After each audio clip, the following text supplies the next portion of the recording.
I know that we're going to see, and they're signaling it, we're not going to have an accurate count of the election.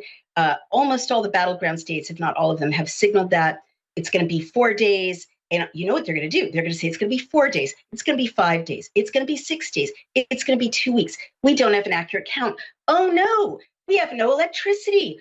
We can't count the ballots. They're electronic machines, right? The electricity is down. I mean, we are this close to that. And then what I thoroughly predict is that there won't be an outcome to the election, and there will be lots of, unrest and grids going down and food not coming onto shelves. And then they'll take all these healthy men and women and provoke riots and a crime spree. And that's where it really gets scary. And they'll blame it, as you just heard, on the Trump supporters who will be defending themselves, right? And the first time a Trump supporter, defends him or herself against an intruder, that will be a cause célèbre. And they will lie about, and at that point, how will you know? Because the grid will be down. Oh, they'll say, Trump supporters have set off a dirty bomb in Philadelphia. How will you know? You're right to identify Jamie Raskin. He's one of the scariest people signaling, basically, we're not going to hand it over. And they signal that for a reason. It means there's already a plan. The one thing I want to share before I answer that question is that I'm on a lot of mailing lists left over from when I was a darling of the left. And one of them is from the New Press, which is a left-wing, publishing house. And they're planning a panel with Jamie Raskin for a week or two after the election, in which he's going to address a time of chaos and confusion, right?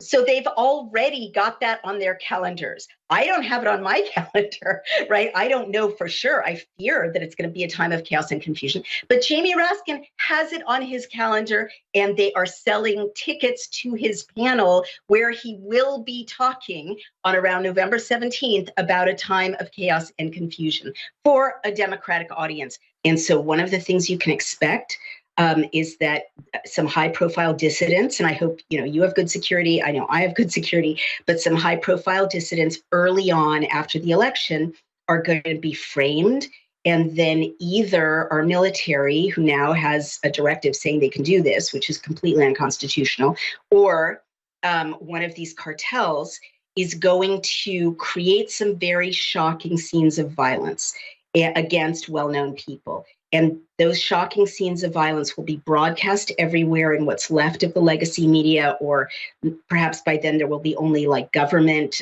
radio, government broadcasts, emergency broadcasts. But you're going to see shocking things, or you're going to see a handful of people who pray outside abortion clinics or, refuse the injection. They're going to have their kids taken away from them. And that will be turned into some gigantic story.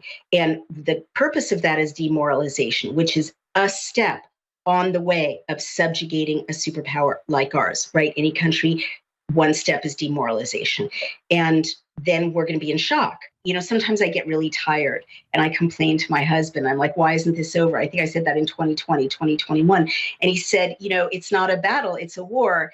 And he always reminds me the war for independence lasted for years. So the number one thing we have to accept is that this isn't going to be over on November 5th. It's not going to be over at the end of January. There's probably not going to be a timely inauguration.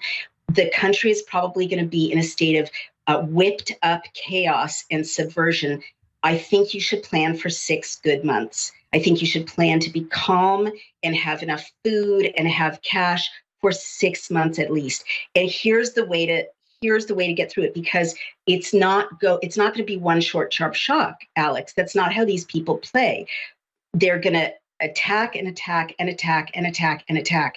And the only thing we can do is, as Brian says, force them to use up their resources. And the best thing we can do is carry on with peaceful